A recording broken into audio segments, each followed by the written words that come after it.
Okay, but for now, we're still in Second Thessalonians, chapter 3.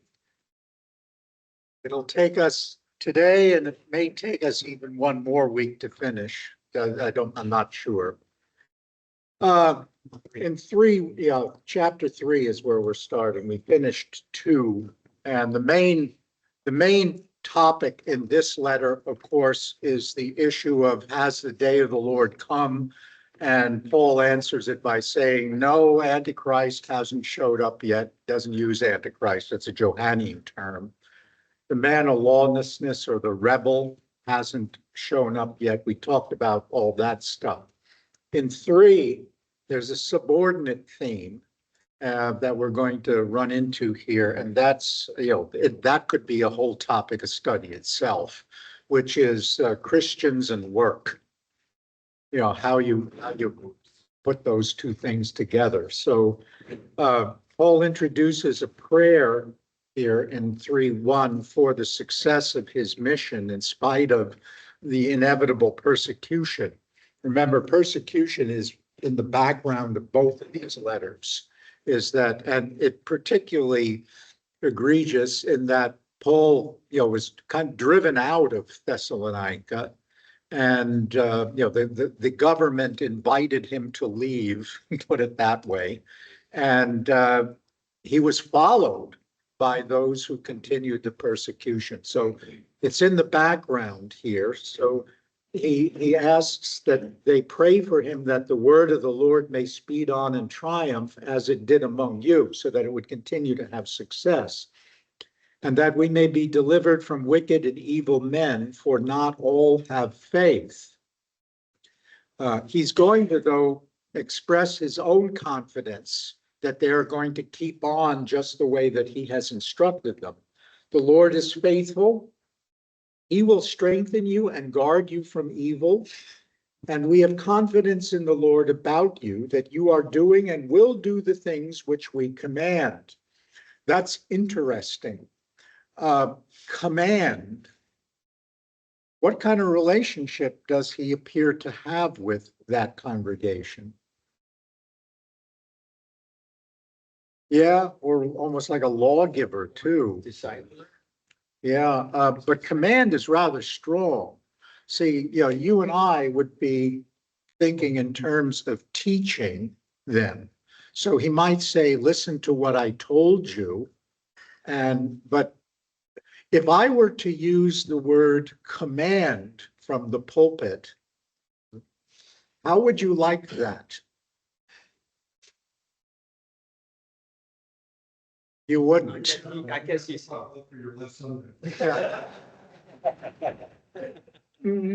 Yeah, passive aggressive always works nicely in the kingdom of God, because you can fool yourself into thinking you're being so evangelical.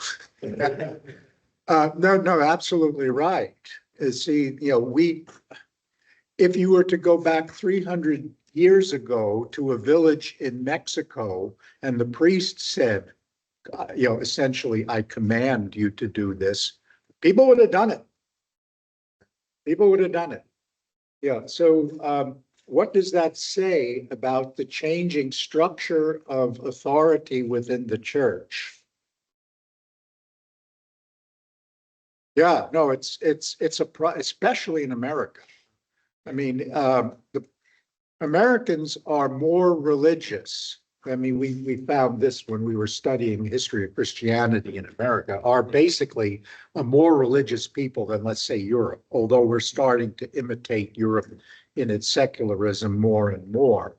But there is a unique situation in that there is no one church that dominates. Yeah, and so, if the priest, and let's say, I'll pick on Portugal. Nobody thinks about Portugal, Roman Catholic country. If the priest in a village in Portugal, says you're excommunicated for X, Y, or Z, there's no other option. Yeah. Yeah, no, you can't go down the block. Whereas if you are excommunicated here, God forbid, there's another Lutheran church, what, about a mile down the pike? Right. Yeah. Yeah, ELCA. There, I named it. But, if you were kicked out here, would they welcome you there? Why?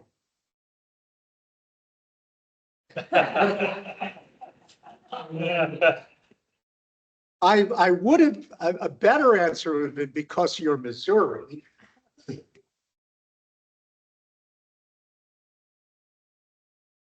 Right? Because especially, in our system, churches are not supported by the government in any way, shape, or form. That ended in 1830.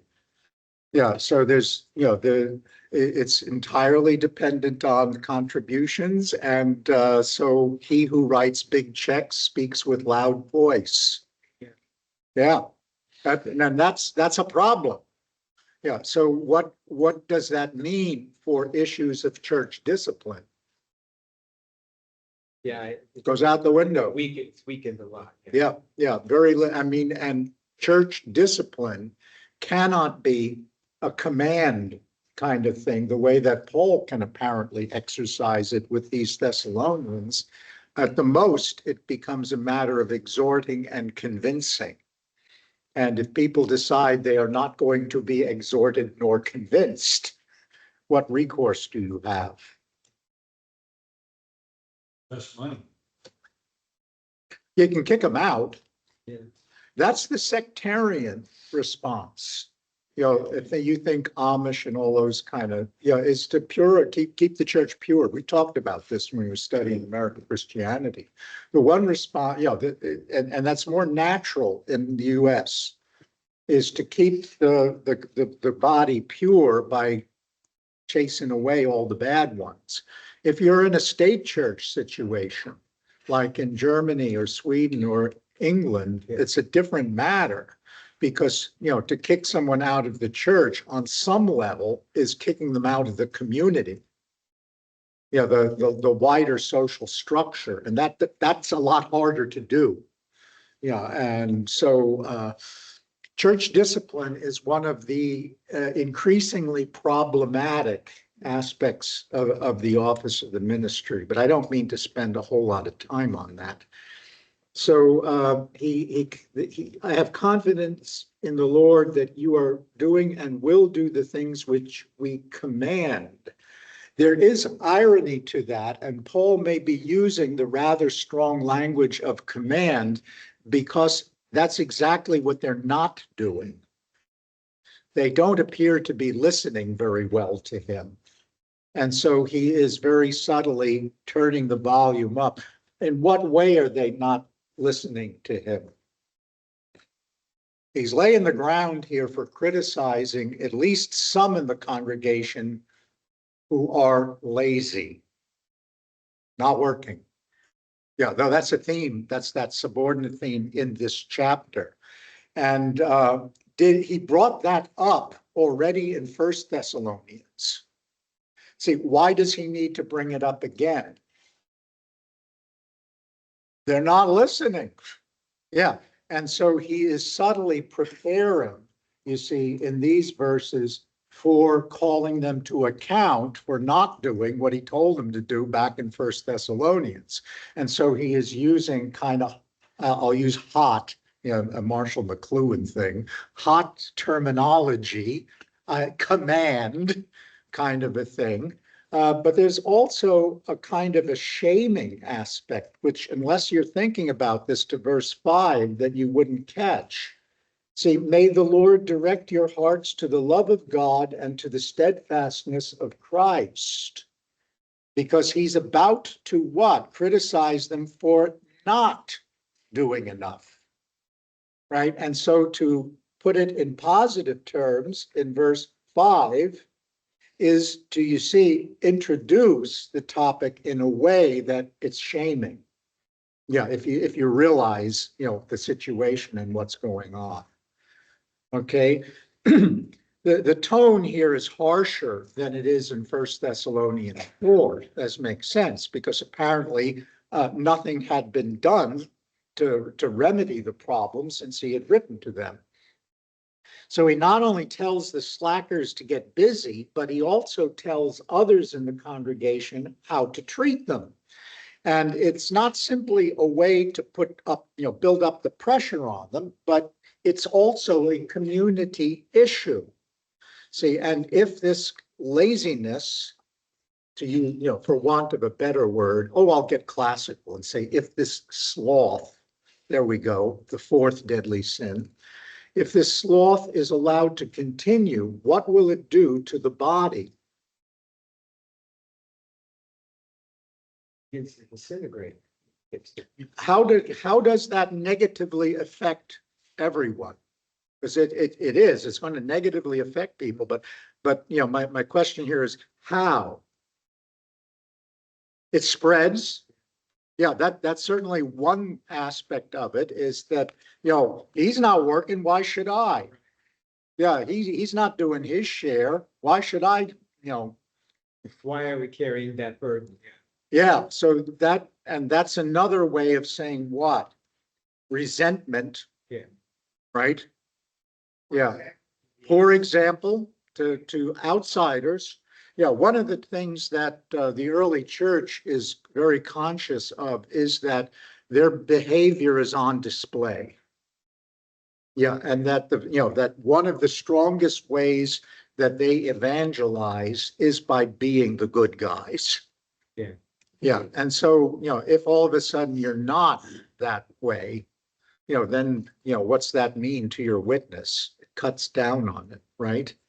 Yeah, in the discussion questions in the material I gave you, here are some possible outcomes. You hit A already. It would build resentment and embitter the ones who are working, right? B, it would lessen the possibility for charitable work or change its character. If you're not working and you don't, then, that cuts back your income. And what is one of the purpose, it's not in this letter so much, but it's loud and clear in Ephesians. Let him who stole steal no more, but rather let him labor or work with his hands so that he would have something to give to the poor. Yeah. So why do we work in a biblical perspective? Number of reasons. We're going to look at them, but one of them is what? To help others. So you can have money for charity. Yeah, to help other people. Yeah, one of the things that is going to come out in this discussion here is the close connection between work and love. Any mother knows that. I'm preaching to the choir. Yeah, if you have kids and you love them, is that work? Yeah, I think so. And it's true for fathers too. It's not just mothers. A third thing, it would reinforce a slack attitude toward ethics in general. That's connected in with the example thing. But, if one bad thing is allowed to slip by, that opens the door to what? Another bad thing. One follows the other. This the rats invade the basement. If everyone were to do it, it would mean the end of the community. Were we studying ethics, which we're not, I used to teach ethics. There's a thing called the categorical imperative.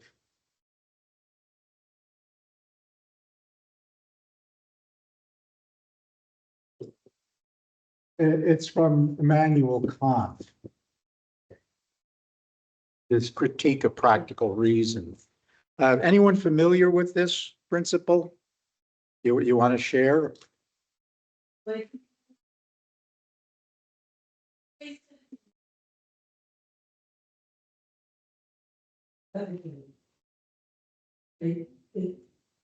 sorry, it's wrong.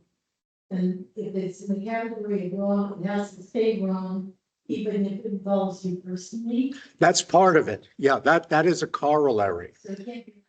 Yeah. Yeah, no, usually, or where Kant starts with this is from a positive rather than where you're going, which he does deal with. That's true. But this is meant to help you to think through how to act in circumstances where you don't have a rule. we will run into those kind of circumstances. You know, if you're going to, here's a question. Should poison gas be banned in warfare? I'm not going to discuss that in terms of an answer, but most countries have agreed it should be. But see, you're not going to find a verse in the Bible that discusses whether or not you should gas your enemies. Just, you know, it just isn't there. Yeah, and so, you know, we often run into these kinds of situations where there is no clear word of scripture speaking to the issue. But because we are people who are living in a world, you know, we're in, you know, in the world, not of it. We're not out of the world. Paul makes that point. That means that we have to somehow give people guidance on how to make decisions about these difficult situations. Kant, who was very much a law-oriented guy, really deontic ethics, came up with a categorical imperative. And what that says is, act in a way that you could will everyone else to act the same way. I'll give you an example. Should you bring your dog to the church potluck? No.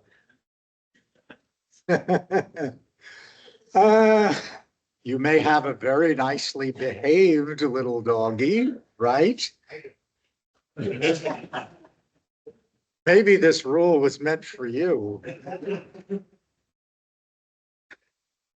Yeah. And so you might say, well, it will certainly, it's a nicely behaved dog. It will do no harm. And then I say to my missus, no, we don't bring it to the church picnic. Why? See, I apply this.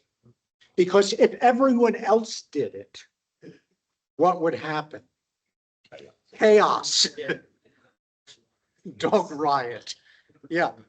So it's the principle that you are to act, you know, as a rule of thumb, it pays to think about what I am going to do. Can I will that everyone else does the same thing? How does that apply to speeding on the freeway?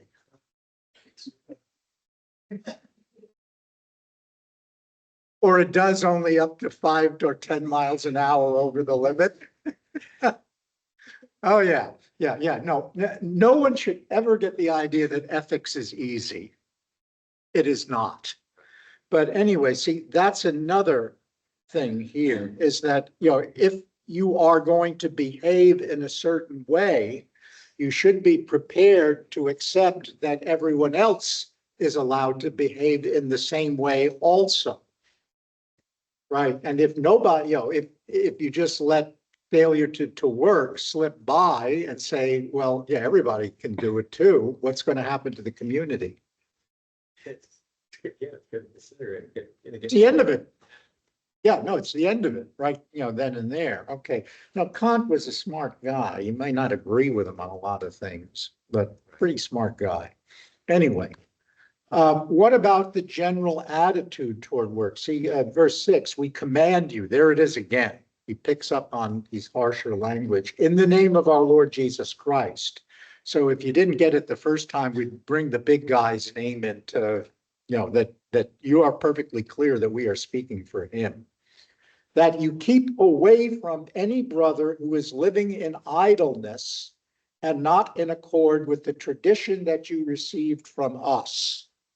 Okay, there's a lot to be said about that. That's the, you know, the slothful here at work. First of all, what do you make of, you know, I talked a bit earlier about church discipline. What do you make of the attempt here to enforce the rule by excluding the person, essentially keeping away from them? That's what he says. How effective is that for discipline?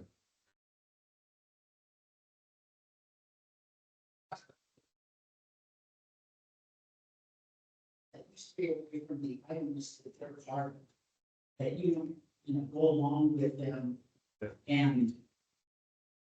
Well, it's stronger than that, because he says, keep away from any brother. So it's not just refrain from their mistake, it's keep away from them.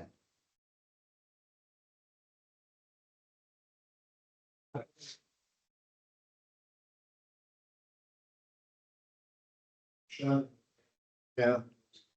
It does. yeah, Mormons the same way. Yeah, Amish shunning.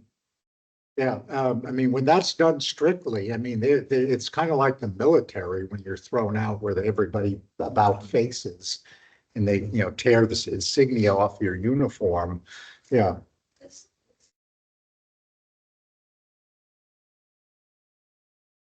yeah, I can't say yes, but I can say.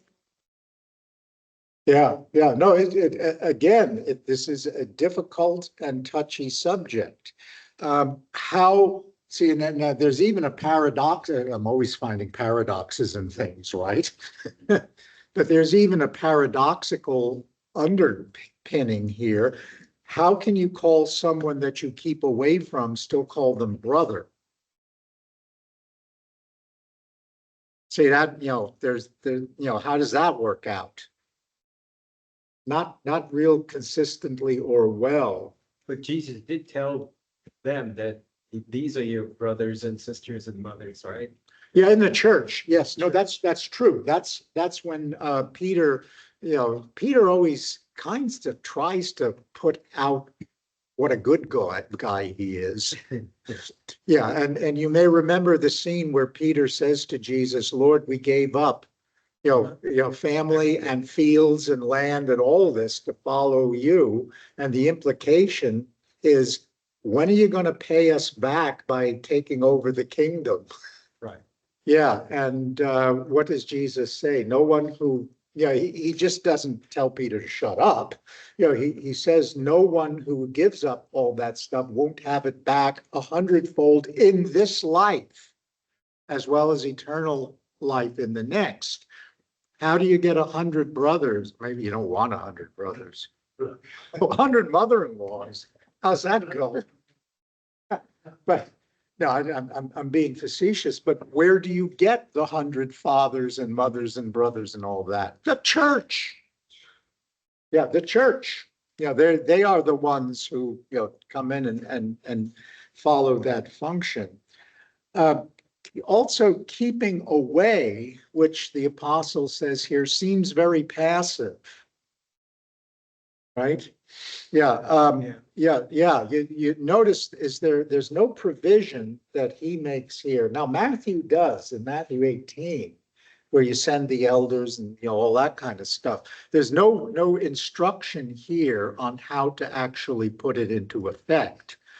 He does in First Corinthians talk about that, the man who's acting shamefully worse than any pagan, and how when they meet together, they essentially are to excommunicate him. But, you know, here it does seem very active or passive.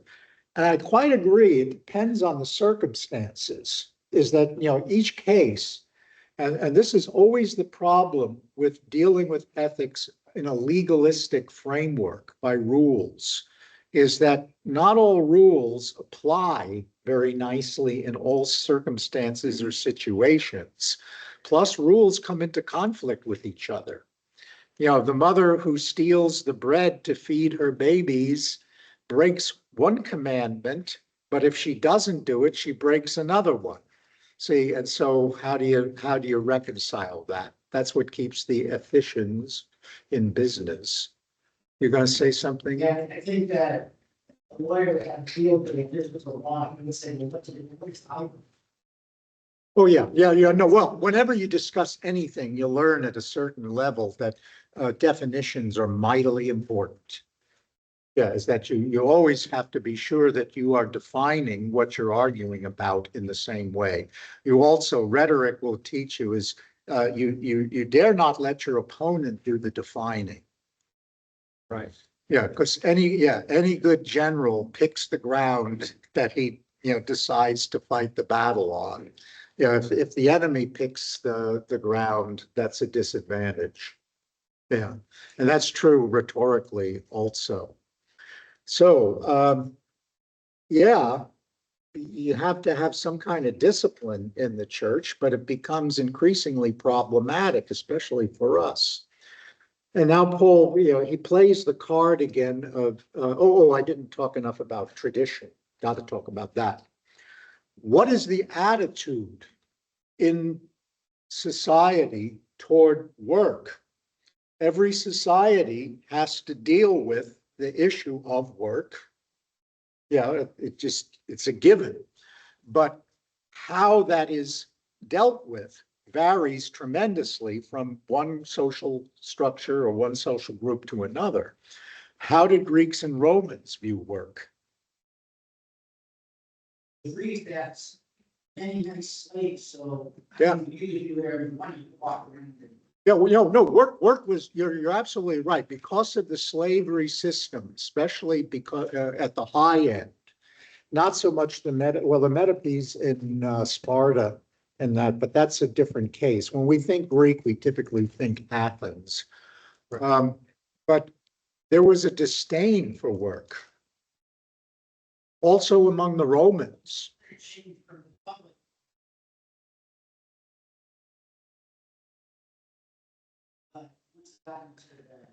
That was honored more in the lips than in the practice. You're thinking of Cincinnatus, who leaves the plow, and that story, of course, was highly popular with Washington and, the whole crew. The Order of the Cincinnati was founded. But that really was not how they were thinking in Greco-Roman terms about work. Work was beneath the gentleman. That's still true in British, or was true in British society, is that, they, around about 1880s, all of these impoverished noblemen started marrying rich American girls. Oh, yeah. Yeah, no, really. Churchill was an example of that. Yeah, and why did they do it? Because they needed the cash to fund their, their lifestyle, it's of the rich and famous, and, what is it?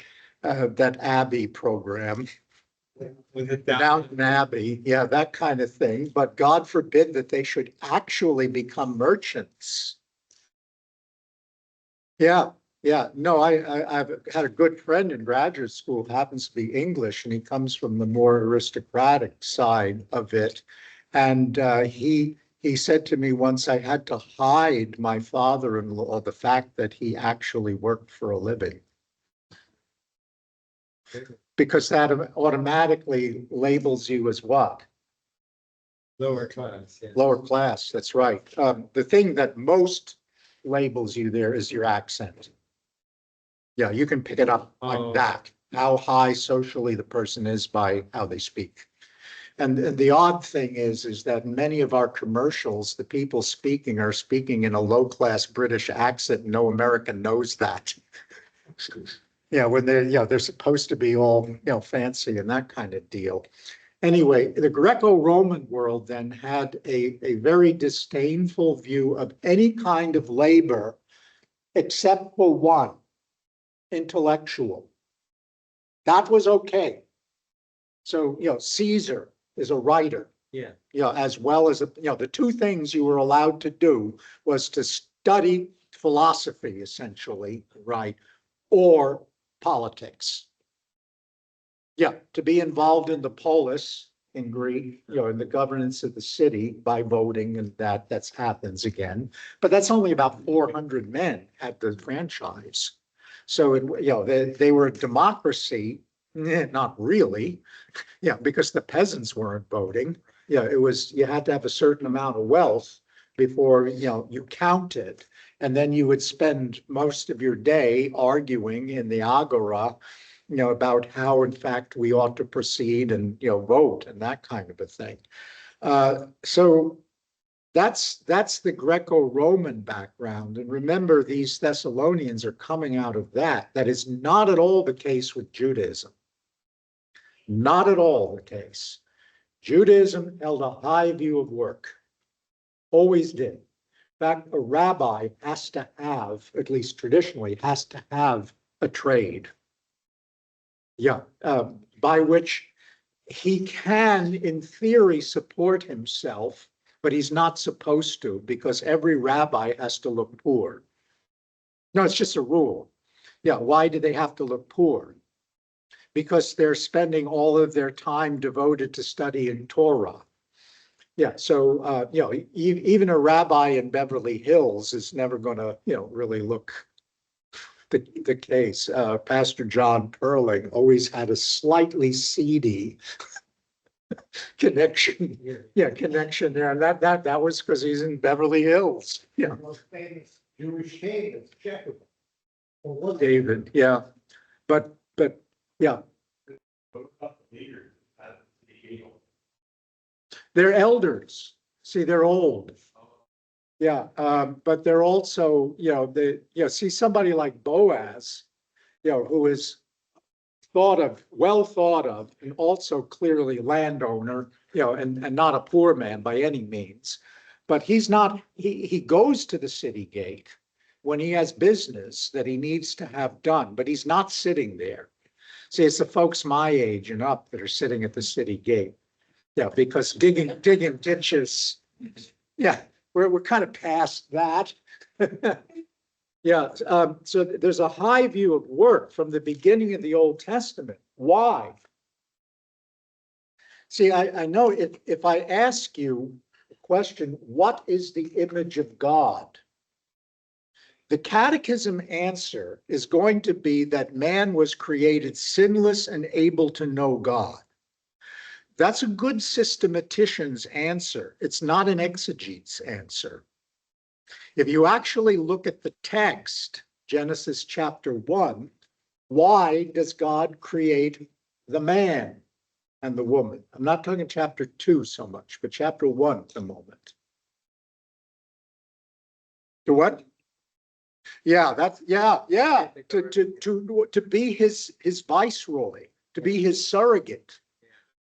Yeah, and so the image of God is exegetically in those passages 1 and 2 in Genesis is expressed in the fact that the man is to the created world and to the animals as God is to him. Yeah, and so what his job is to run the show on behalf of the Lord Almighty. Yeah, and so that implies that man is supposed to do what? Work. Yeah. Yeah, and in fact, it's built into the structure of the creation narrative, which divides the time of the creation into 7 days, the last of which is given over to what? Yeah, but if you have rest, it needs to be, see, that's not quite saying it fully. Rest from Work. That's right. Yeah, so it is only in the context of having worked the 6 days that the 7th day is sanctified as a day of rest. So from the beginning, the Jewish attitude toward work is very positive. Yeah, unlike Greco-Roman. So already there's a tension, you see, that's going to be in a congregation like Thessalonica. And what will that mean? It means that Paul has to come down on one side or the other and kind of supporting and promoting things. And naturally, how is he going to do it? What side will he come down on? He's a tent maker. Well, yeah, see, and again, his personal example is that, he makes a point in several of the letters that he, not to burden them, supports himself by his trade. See, and again, that's a very Jewish thing. A Greek philosopher wouldn't think of doing that. A philosopher might support himself by fees from his students. That's Socrates. Get a whole lot of money that way. Or patronage by a ruler. That's Aristotle. His patron, Alexander the Great. You can't beat that. Yeah, or else if you're a cynic, you don't earn any money, but you don't care. Yeah, that's kind of the whole point, Diogenes. Yeah, Diogenes went around with the lantern, a lamp, looking for an honest man. The joke in Russia was when he came to Russia, he went around looking for his lamp.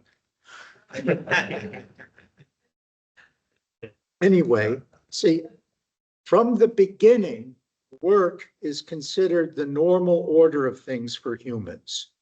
And so to avoid it would be to abandon the image of God. Yeah, compared with the animals over which we are given dominion, humans have a sense of self and time, which enables them to envision a future that is different from the present. See, and that gives direction to work, right? We invent. How long did it take for a chimpanzee to invent a stick by stripping the leaves off to get termites out of a mound? Or when the anthropologists say, look, they're making tools. Yeah, well, how long did that take? Yeah, see, tools display our ability to step back from the world with which we interact, and both to learn and to control. See, and that's part of that Genesis 1 narrative also, to fill the earth and to subdue it. Now, we have to be careful because that doesn't mean to abuse it, which often when greed sneaks in becomes the problem. So by ever more elaborate tools and complex divisions of labor, we've worked ourselves into what we are. And work then is a direct expression of the unique human existence in the world. We live by skill. It's not simply what we do to make a living, it is human living. Yeah, work is living. And by our skill, we establish our presence in the world, and we transform and we improve that presence, not only for ourselves subjectively, but also for everybody around us. And in doing that, we're imitators of God. Yeah, we live out the image of God that he makes us into. So Paul can then, therefore, encourage, as he does several times, the Thessalonians to imitate him, just as he imitates Christ and Christ imitates the Father or God, right? Yeah, there's a whole chain here. And so work becomes actually the tool of love. Yeah, that's how love actually, does its thing in the world, is that love, if you are doing it, and remember, it is a thing you do. It is not a trophy that you put on the shelf. Oh, God made me loving yesterday. I feel so good about it. No, all of these things exist in us by virtue of exercising them. Yeah, and so if you are to be loving in the image of Christ, how does that work? It works by work. Right. Yeah, by your willingness to do things. And that can be pretty abstract. We're going to get to that in a minute. So work is the tool of love. Back to the fourth deadly sin, sloth. In medieval reckoning. And one thing you got to hand to the medieval Roman Catholic Church, they got this kind of stuff down really well. They're really good at law, legalism. When you look at canon law, it's probably larger than the US code, but then again, they've been at it much longer. Yeah, so, in the Middle Ages, you have a hierarchy of the sins, the deadly sins. Remember, this is not a lab. What's the most deadly? Deadly sin. Right. Next. No. Greed or avarice is actually down here, fairly low.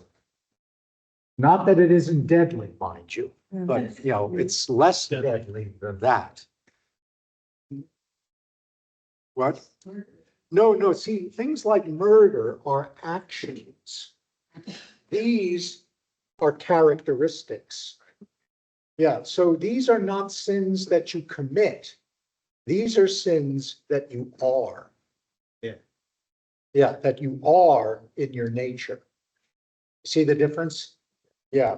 But what is a sin on this list? Deadly sin that leads to murder. Hate.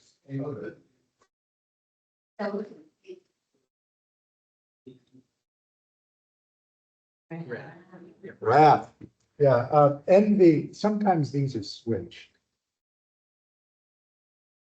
We already said sloth was number 4. Right? I should move this one up because this is 5.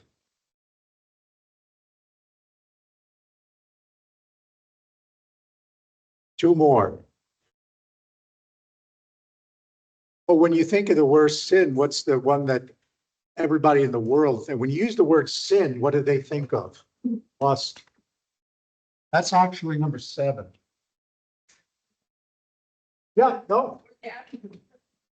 Yeah, no, for reasons that I'll tell you about. You don't mind me digressing on this. What's missing here? It is the one that's missing is the one that is expected of pastors. You don't want your pastor to be too holy. That's threatening. No, that's the top. You don't want a proud pastor. Oh, heaven's sake. Oh, no. You don't want a guy who's perfect because that shames you. Oh, yeah. Think evil here. Not like you need encouragement for that. So what is the one thing? And women's groups will definitely promote this sin. We had an excellent example of that yesterday following the funeral. Looking. Got it. Got it.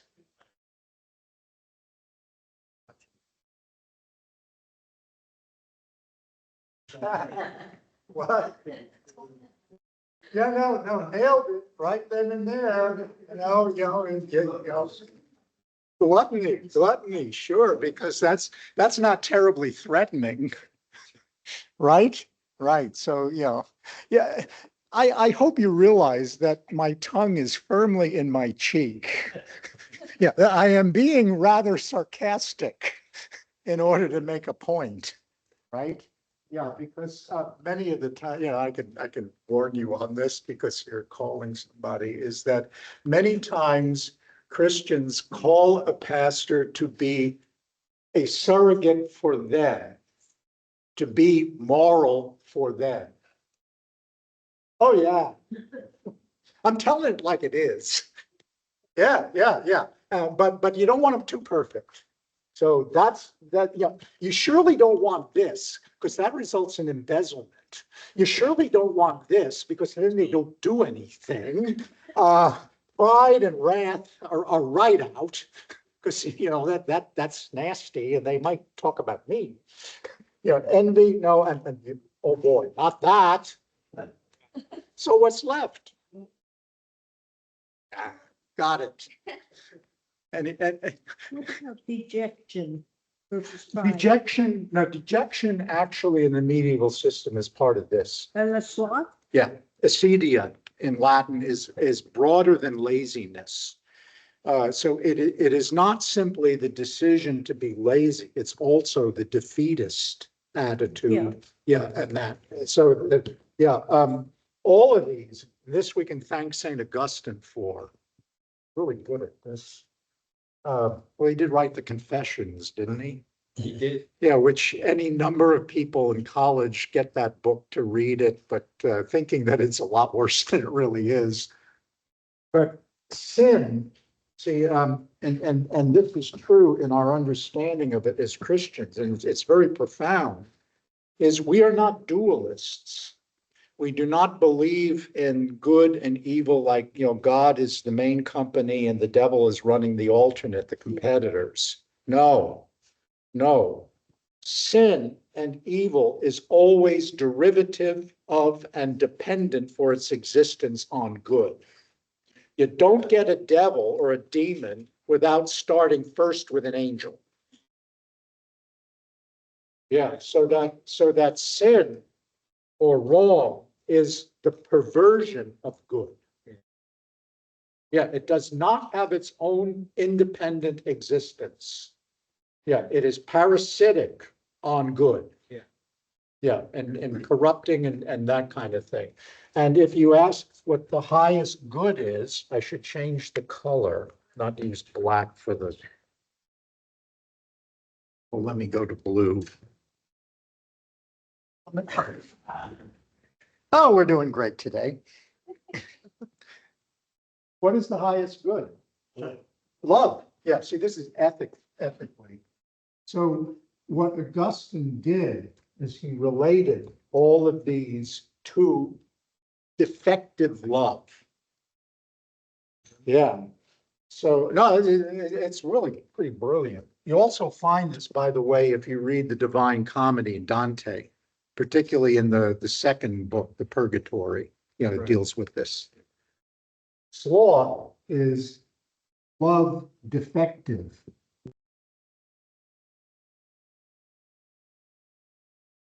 In other words, you don't, a deficiency of love. Right? So you see, that makes sense. It means that you're not working, you're not doing what you need to. So it's a deficiency. The ones from here down, okay, avarice is excessive. See, these are all excessive loves. Okay, excessive love of things. Is it things? Yeah, it's things. Yeah, notably money. Yeah. Yeah, it's the thing you're gonna think of first. Okay, so if you're avaricious, that means that your desire for wealth and things is out of control. Gluttony is excessive love of. No, that's gonna be up here. Oh, This is excessive love of, there's various ways you could put it, of pleasure. Or, we might even say stimulus. Yeah, so, this is where you are not eating to stay alive. You're eating for what? pleasure of eating. The kick. Yeah, gone out of control. This one, now this is interesting. See, I just said that the bottom part of the list is excessive love. This is excessive. A lot of what passes for lust in our world is really gluttony. Yeah, Yeah, you can see that. It's similar. well, it is. It's excessive love of pleasure. Because this one is excessive love of persons.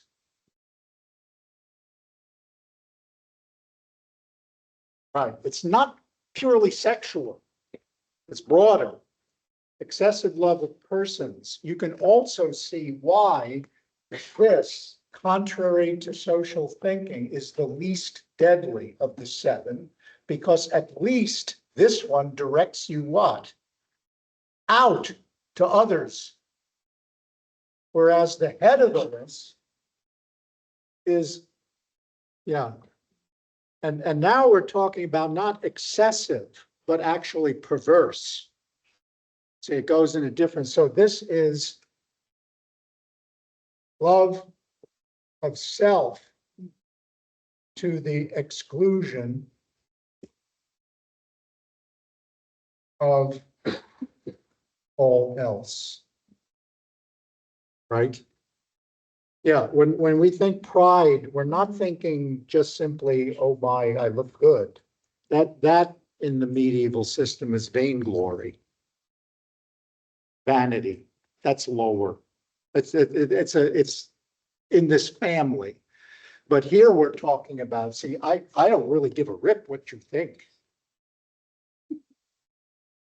That's an attitude straight out of hell. Right? Now we've got these two remaining. What is wrath? This is love of one's own justice to the exclusion of other people's. Yeah, no, if what makes you angrier than anything else is the perception that you have been wronged. Yeah, no, that's the root of it, is that, so it is, love of one's own justice to the exclusion of other people's. Can anyone tell me what this one is?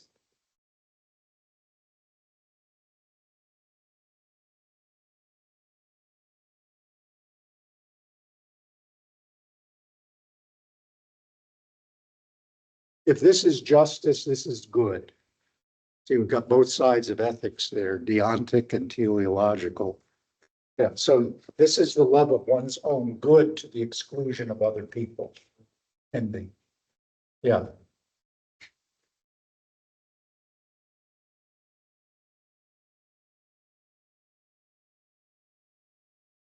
That's, yeah, absolutely right. See, that's the love of one's own having it to the exclusion of other people having it.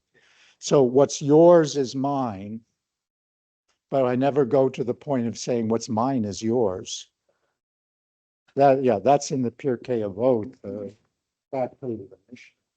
So anyway, all of this is kind of a background. So when you're dealing then here with the ethical issue of why people should work, do you work for money? Do you work for things? See, all of that can be dangerous, working for the wrong motivation. But, your work is really the opposite of this one. One of the, so I don't remember the, I've heard this, I've never. Yeah, yeah.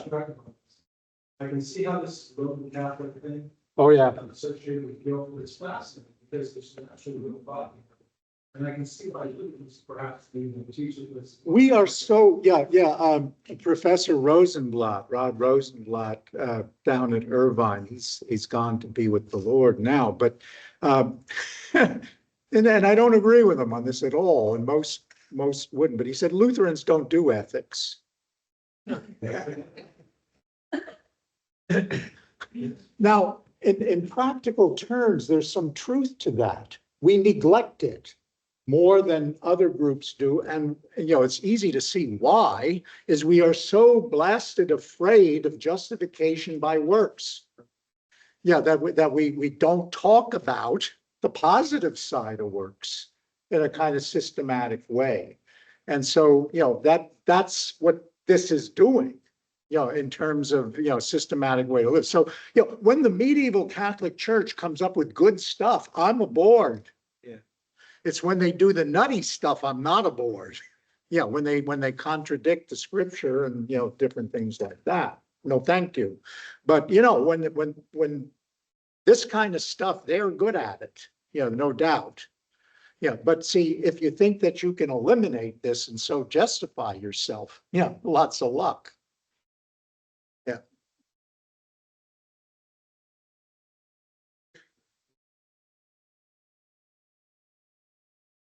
If you're idle, you are not justifying your place in this community. There you must be careful, because see, when you phrase it that way, justifying your place in the community, now you're making it a matter of justification. And that's the danger. And you just said that, that's what we. That's right. We heard, we need. That's right. That's right. Yeah, but That also means that none of us should be. Because. No.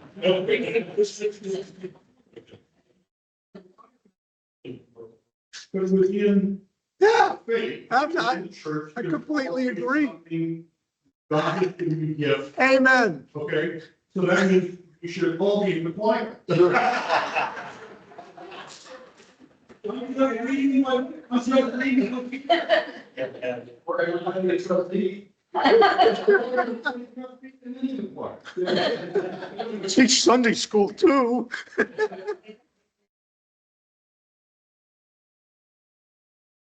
Yeah.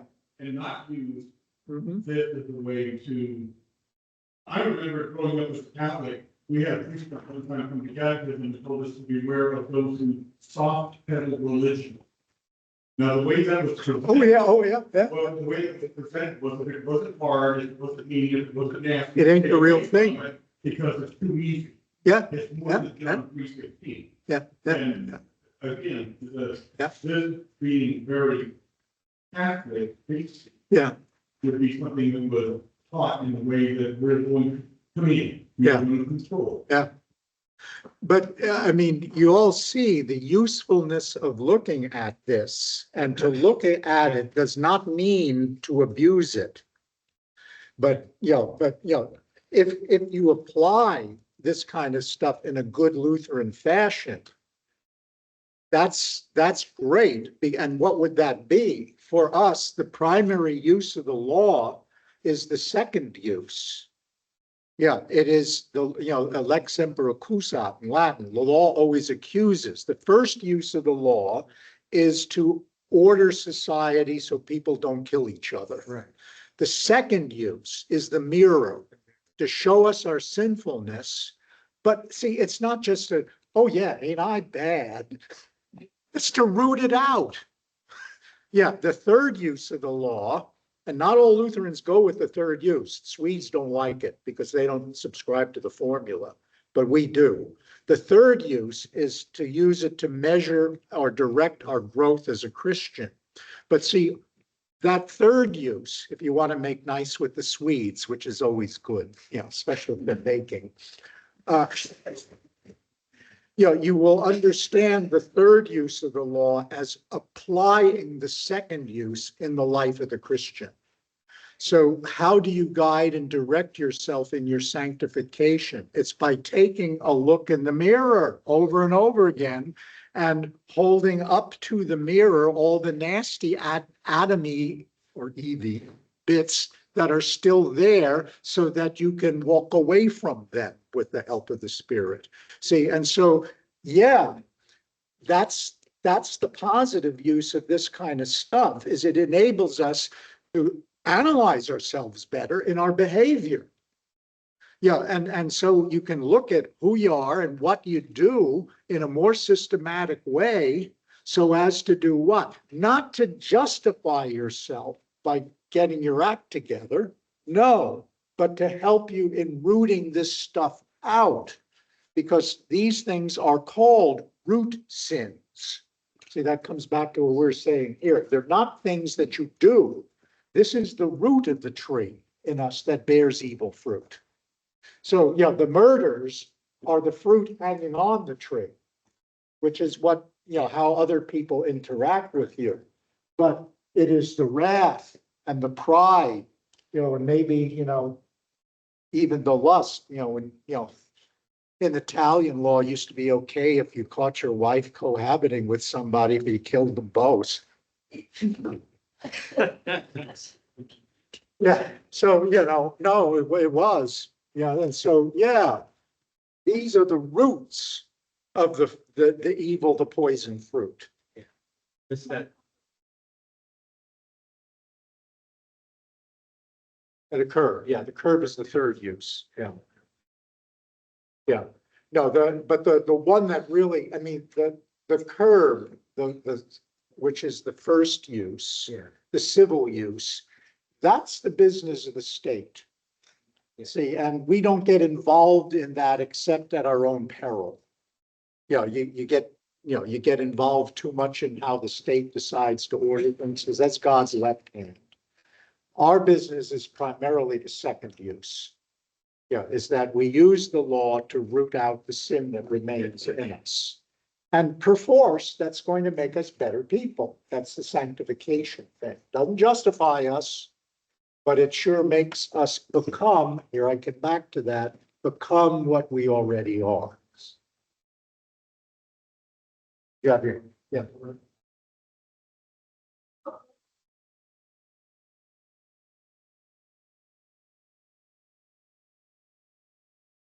Oh, yeah, they're there. They're not in a list. That's right. No, that's true. They're not in the list, but they're certainly there.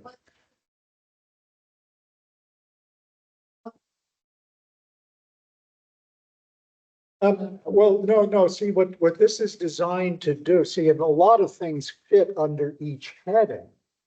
Yeah, so that, as I said already with sloth, acedia, it's not just laziness, it's also depression. It's a failure of faith, despair. All of those things are under this heading that we happen to, the Latin word would be better, I suppose, but sloth. In the same way, wrath. Does that cover a broader group of sins? Sure. How does it manifest itself? A simple thing might be losing your temper. An extreme thing is you're Sicilian and you're on a vendetta. Yeah. Oh, yeah. No. How long does that go on? Forever. Yeah. Yeah. And eats away. So, you should think of these as headings. Yeah. Well, that's how we deal with the Ten Commandments in Luther's Catechism, is they're headings. Yeah. Where do you learn not to punch your brother in the nose? Where's that covered in the Ten Commandments? The question is, No, that's practical wisdom. That's not the catechism. See, that's covered under do not murder. Well, punching him in the nose isn't going to likely to kill him unless you're, really, really wailing about it. But no, see, the point is that one of the geniuses of Luther, and even who was the German Pope 2 popes ago? You know who I mean. Yes. Yeah, he admitted, he said Luther was a really good catechist. And the small catechism has endured for 500 years because it is quality stuff. He gets it. And one of the things that he's known for is the idea that these commandments are an umbrella. And under the umbrella are all kinds of other things. So, for example, do not commit adultery. Well, the kid in confirmation says, I can't have committed adultery. I'm not an adult. No.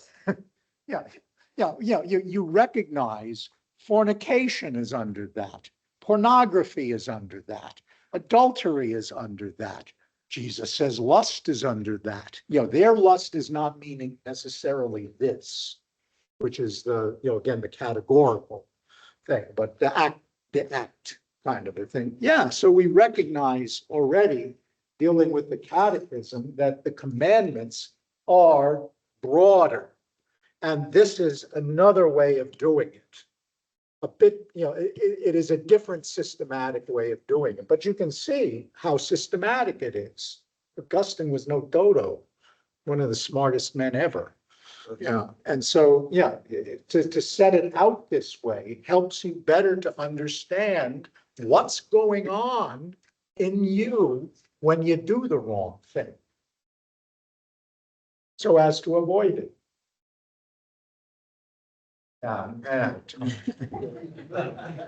Time flies when you're having fun.